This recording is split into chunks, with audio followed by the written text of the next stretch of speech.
just in case.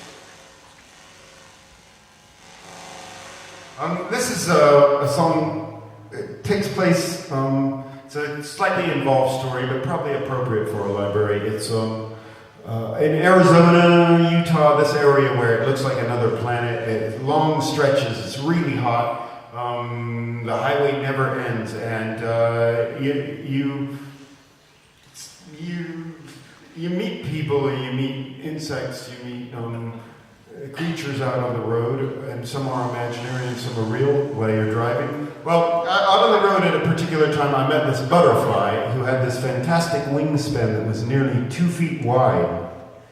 She'd recently been injured and she could not fly, so she asked me if she could bum a ride.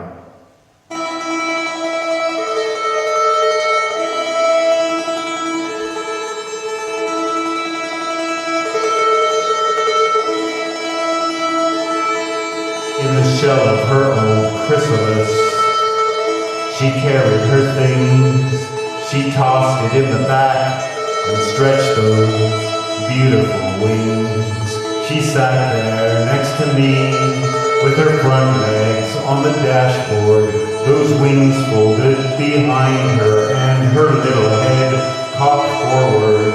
She told me her story, a price was on her head. This bastard entomologist pursued her life or dead. He vowed to hunt her down and to claim a large reward.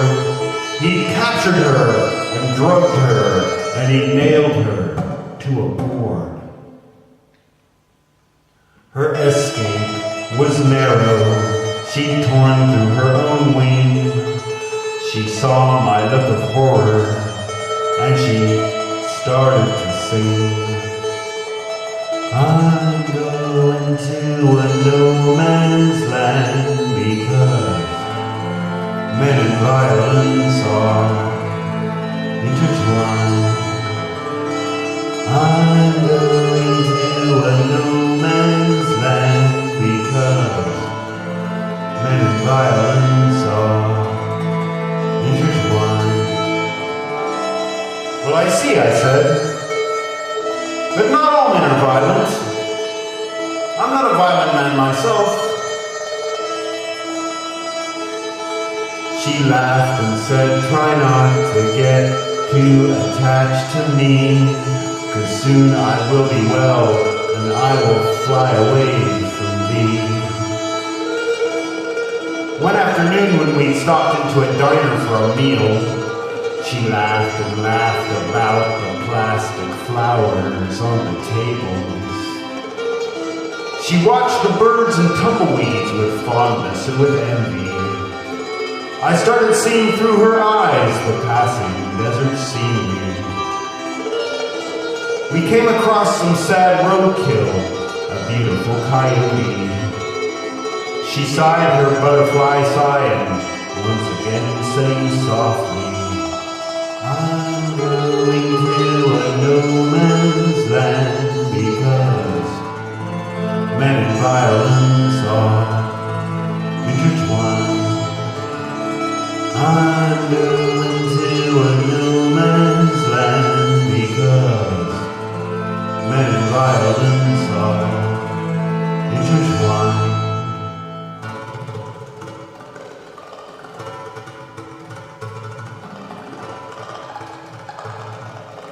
One morning I came out of this Texaco station and I saw that she wasn't at the car anymore, so I figured she had run. But then I heard her high squeal and I heard his low laughter. You'll never outrun me, he said, you are the girl I'm after. I chased down their voices to the side of the station. She was cornered between a wall and a soda machine. I moved as if by instinct. I did it without thought.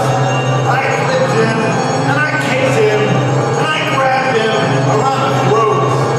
I pinned him to the wall, and his eyes were bulging wide. I said, if there's a next time, I will see you, who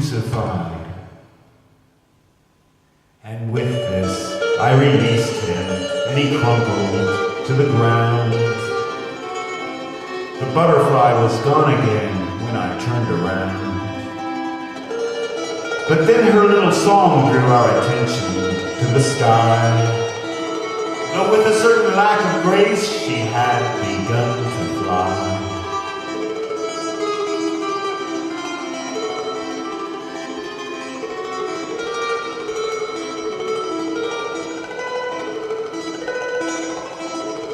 That was the last I saw of her. She never waved goodbye.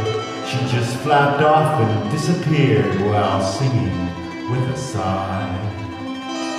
Under a no man's land, because men and violence are intertwined.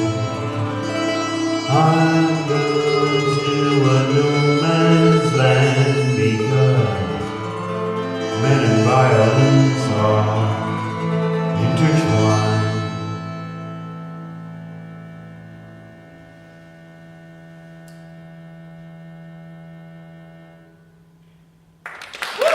Thank you.